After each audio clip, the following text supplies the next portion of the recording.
എല്ലാവരുടെയും ലക്ഷ്യം പെട്ടെന്ന് വെയിറ്റ് കുറയണം. നമ്മൾക്കൊരു വിത്തിൻ 10 days 10 kg വെയിറ്റ് കുറയണം, ഇതാണ് ലക്ഷ്യം. അപ്പോൾ അതിന് വേണ്ടിയിട്ട് നമ്മൾ ഏറ്റവും കൂടുതൽ യൂസ് ചെയ്യുന്ന ഒരു മെത്തേഡാണ് ക്രാഷ് ഡയറ്റ്. പലതരത്തിലുള്ള ക്രാഷ് ഡയറ്റ് അവൈലബിൾ ആണ്. നമ്മൾ ഇതൊക്കെ യൂസ് ചെയ്യാൻ തുടങ്ങും.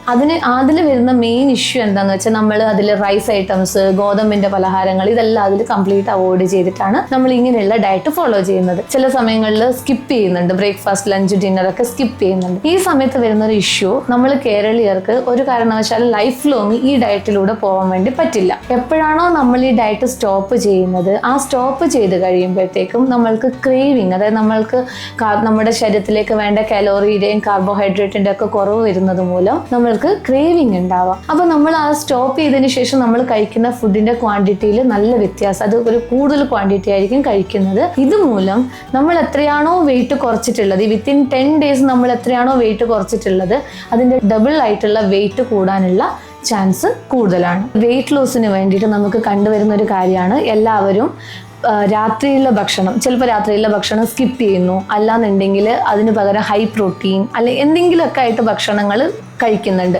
ചിലവർ എന്ത് ചെയ്യുന്നു വെച്ചാൽ റൈസ് കംപ്ലീറ്റ്ലി അവോയ്ഡ് ചെയ്യുന്നു, വീറ്റ് മാത്രം കഴിക്കുന്നു. ഇതിന് പകരം നമ്മൾ മലയാളികൾ എന്തൊക്കെയാണോ ഭക്ഷണങ്ങൾ കഴിക്കുന്നത് അതിനെ തന്നെ നമ്മളൊരു പ്രോപ്പർ പ്ലാനിങ്ങിലൂടെ നമ്മൾ രാത്രിയിലേക്ക് സെറ്റ് ചെയ്ത് കഴിഞ്ഞാൽ നമുക്ക് വെയിറ്റ് ലോസ് ചെയ്യാം.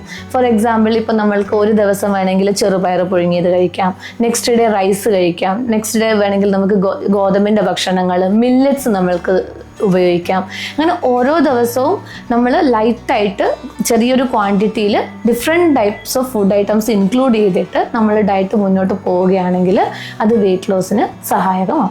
ഡിന്നർ കഴിക്കുമ്പോൾ ഏറ്റവും കൂടുതൽ ശ്രദ്ധിക്കേണ്ട കാര്യം, ഹെവി ആയിട്ട് ഡിന്നർ കഴിക്കരുത്. മിതമായ രീതിയിൽ മാത്രം ഡിന്നർ കഴിക്കാൻ വേണ്ടിയിട്ട് ശ്രദ്ധിക്കുക.